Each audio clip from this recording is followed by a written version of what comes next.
Like the tartan mask, Amy. Nice. Good afternoon, everybody. Welcome to the Public Works and Finance Committee regular meeting on this beautiful Monday, December 14th of 2020. We are here in council chambers and we are socially distancing. We appreciate anyone that might be watching today. And just so you know, we have 4 people in the audience, all spread out. We all have our masks on, so thank you everyone for that. I am chairing today because the rest of the committee, they are zooming in. I am Sandra Kelly. In the blue, if you can see on Zoom, is Gina Trujillo, our normal chair of this committee. And we have Brandy Sullivan there also. Thankful that they are zooming in and that we have that opportunity to do so. We are on our regular agenda and we are looking first at the approval of the November 23rd minutes. Madam Chair, I move approval of the minutes. Second that. Great, they look good to me also. Thank you. And now we have the disbursement report from Sarah Banks, who is also zooming. Hi, Sarah. Did you hear it? Can you hear me, Sarah?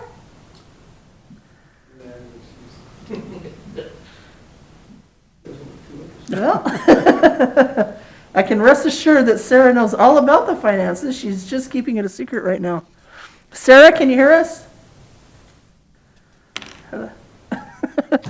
We're having some technical difficulties. David, do you want me to move to something else? Yes, I think if you move to item 3, well, Great. we're getting that done. Perfect. I got no way to fix it, so. We will come back to Sarah and we will move right along to item number 3, a lot line adjustment at 1212 and 1226 West Pullman Road, and Amy Henrik will present to us, I should say. Thank you. Take a minute to share my screen.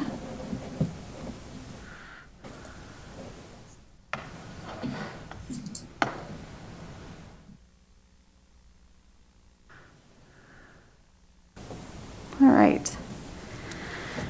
So what we have, as Sandra stated, is 1212 and 1226 Pullman Road, a lot line adjustment. This is an overview of the 2 properties located right off of Pullman Road. The subject property here, 1212 and 1226. The northern property contains the Hope Center, as you're likely familiar with, and the southern property contains Zips. These 2 properties, pardon me, the subject property at 1212 Pullman currently sits at 25,564 square feet. The lot line adjustment would increase that to 28,079 square feet. The lot line to the south, where Zips is contained, is currently 29,926 square feet. After the lot line adjustment would be 27,411 square feet. The applicant is requesting a lot line adjustment after a recent survey revealed that the property, the Hope Center, encroaches upon the property to the south. This is the proposed new lot line. Let me go back one. This is the current lot line. You can see how it's encroaching into that property. And the proposed new lot line in green would result here. This is the survey that was done, again showing the current property line here, as well as the new property line in red. This is the zoning. That location is zoned motor business. Within the motor business district, there are no minimum lot widths. There are no minimum lot sizes. The only setback requirement is a 10-foot front setback. So that would mean that this lot line adjustment would just create that, it would no longer be encroaching on the common property line. So it is a staff's recommendation that we approve the lot line adjustment request with no conditions. And I'd be happy to take any questions you might have. Gina, Brandy, any questions? No, it looks like it would be a very wise thing to do so we don't have a lot line running right through a building. It did seem pretty cut and dry, that's for sure. Yep. I'm in favor of it. Great. I don't have any questions either. On something like this, is it consent or do we need to go to, thank you, Mayor. If you're good with that, we'll go to consent. Thank you, Amy. Thank you. Sarah, can you hear us this time? Yes. I can Yay! finally Perfect. hear. So we'll do your Okay. disbursement report now. Thank you so much. Yeah, thank you. All right, so looking at the accounts payable report for month ending November 30, 2020, our total expenditures came to $3,077,274.85. Our largest expenditure was payroll, and it came in at $1,113,501. And there's three other payments I wanted to point out that were also large in source. We had a pass-through grant payment in the amount of $262,500 for public improvements. We had a payment for the police service facility construction for $224,894.19.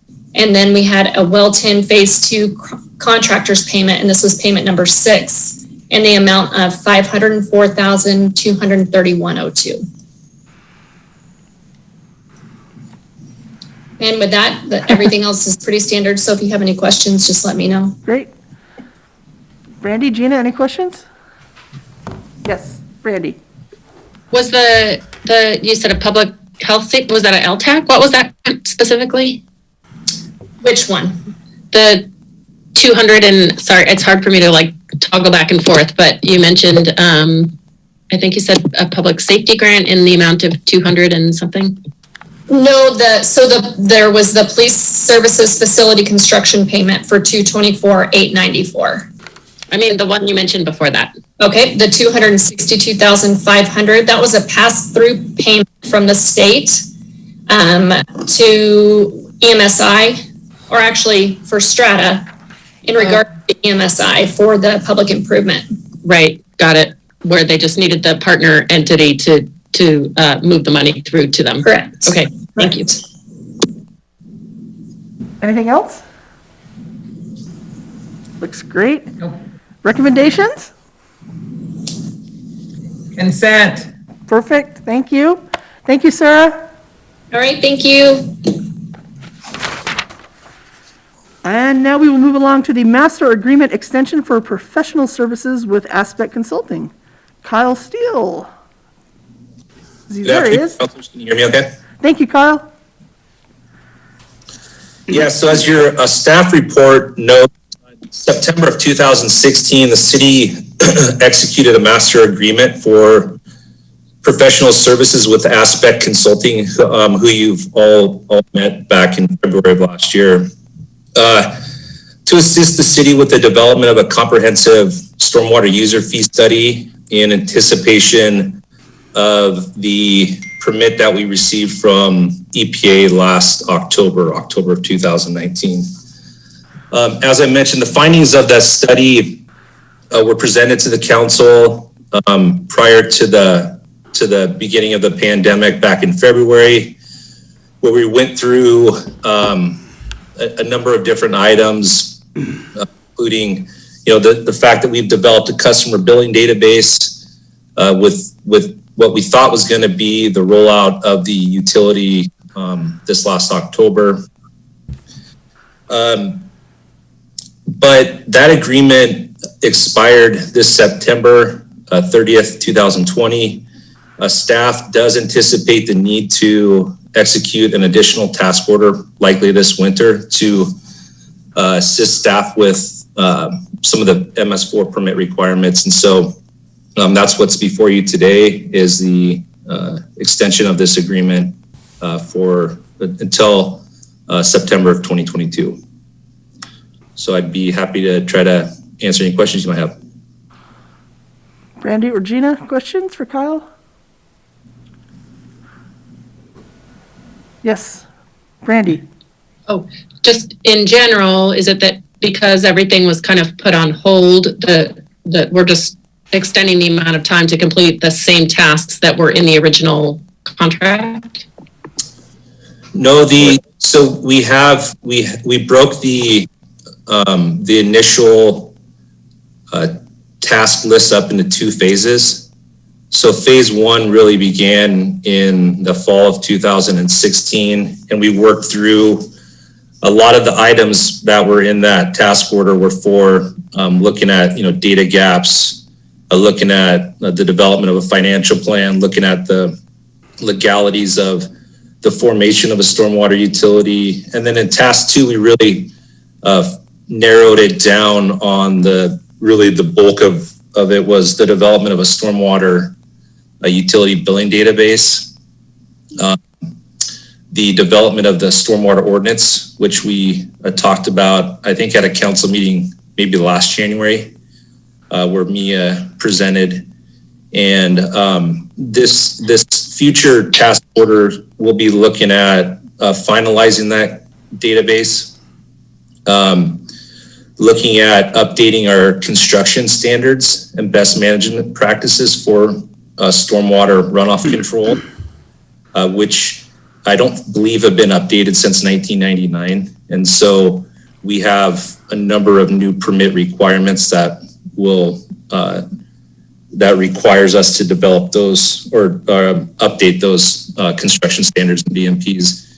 And then we also have a retention threshold in our permit, which we don't think we're likely able to achieve. It's a 95th percentile, has to do with the amount of water volume that we have to retain on site, and our soils just don't allow us to retain that. And so Aspect will be doing a lot of that technical work, looking at the soils around here and trying to come up with what we believe is a feasible retention threshold here in the city. So, and those permit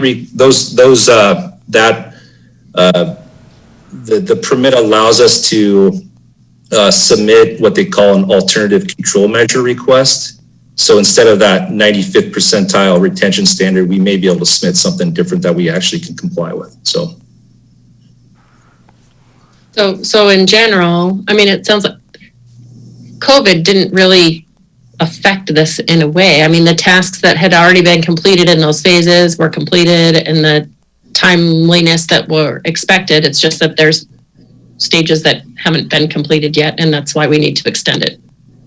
Yeah, so really what the pandemic did was it pushed out the funding for an additional year.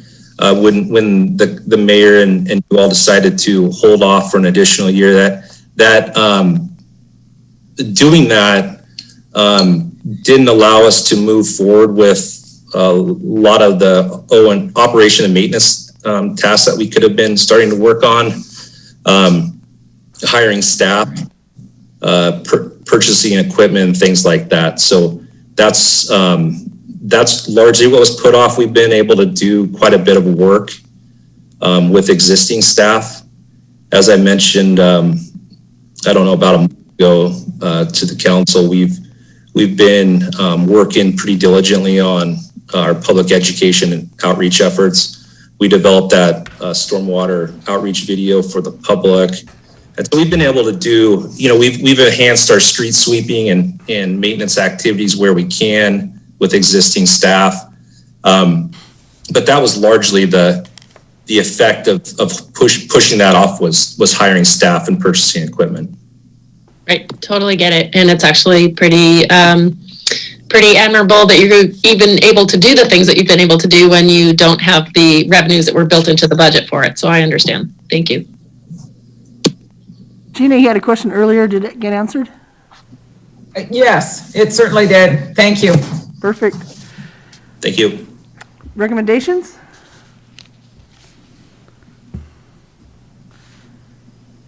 I don't know. I think this one maybe needs to go on regular agenda, if I can be so bold as to suggest that, because I think that it's the little bit of discussion here really helped clarify what has and hasn't happened. What do you think? Sure. Randy? Yes.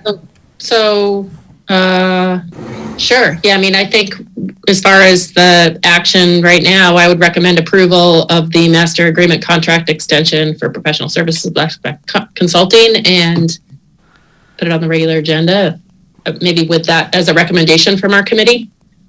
Right, definitely. Gary, though, I will pull back my recommendation to put this on regular if there is a problem with, I don't know if it'll cause more confusion. I just think this little last 5 or minutes of discussion was very valuable. Yeah, I don't think it hurts to put it on the regular agenda. It's a housekeeping matter to approve the master agreement and then thereby allow staff to go ahead and issue task orders. However, if the council wants to be updated on what Aspect is doing and what value we're getting, certainly that's appropriate. And we don't have a huge agenda on the 21st, so we can certainly accommodate the regular agenda. Great. Okay. Reports, CARES Act from Gary Reedner. Okay, thank you. As you know, the CARES Act is a constantly shifting and moving target. Since we were allotted $887,100 back in the late spring, we have been looking at ways that the city could access those dollars for COVID-related or city activities that have been related to the pandemic. So we went round and round several times. There was an early recommendation or direction from the Treasury Department that you could use, it was going to be a presumption that public safety salaries were incurred in response to the pandemic. So that was the easy route to go. However, there were some regulations that weren't as clear as what we would have liked. So we elected at that time, and of course, we reported to council at virtually every council meeting the machinations we were going through trying to make this fit. As it sits right now, we watched what the subcommittee of the Coronavirus Financial Advisory Council or committee was doing and looked at, they were approving emergency radios. Of course, hard PPE, which is fairly easy to do, but we could have gone through a bookkeeping nightmare and kept track of every hour any staff member who was non-public safety was responding to the pandemic. So rather than do that, we elected to recommend to the council that since CFAC subcommittee was approving emergency radios and we could make the case, which we did, that emergency radios for our volunteer firefighters, because they would not have to share them, it would lessen the danger of cross-contamination or infection. So we submitted that, and that was in the amount of $703,135. We obtained council authority to move forward with that. And that was great till about 2 weeks ago when we were informed that the CFAC subcommittee was no longer pre-approving radios, which the final day to make a submission, according to the Idaho Treasurer's Department, was December 11th. So being that we were faced with $700,000 of the 887 not being approved, we went back to a previous approval that had been issued by City Council to submit on public safety salaries. So we did that. That is in, and that actually was the recommendation of the Idaho Treasury Department, Treasurer's Office, excuse me, was to move forward with that.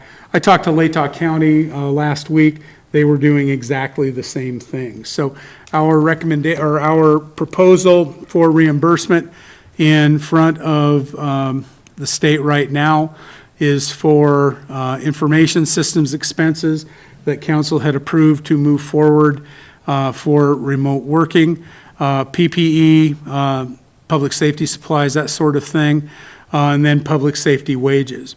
So that takes us to approximately $1,082,000 was the request, which is more than was allocated, but we wanted to make sure that if some of the request was deemed not fundable, that we had some excess in there.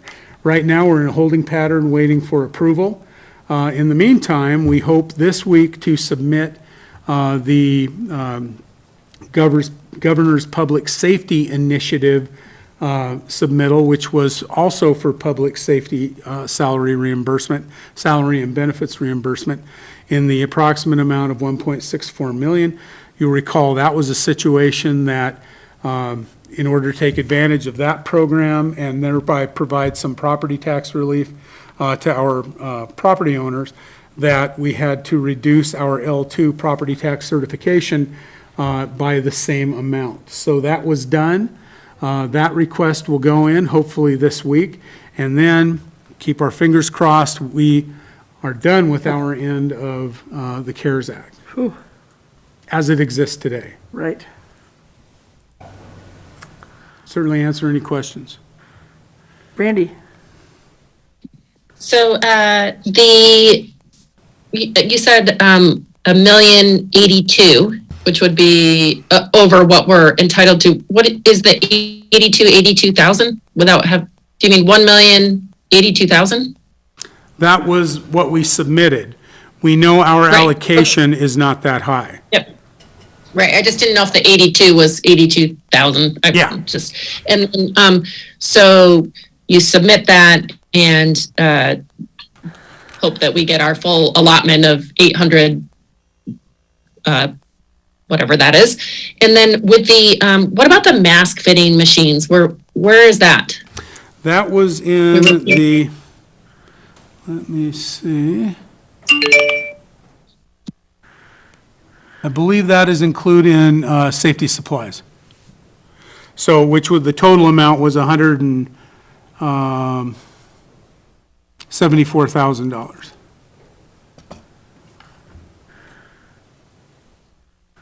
It's part of the breakdown of the overall amount.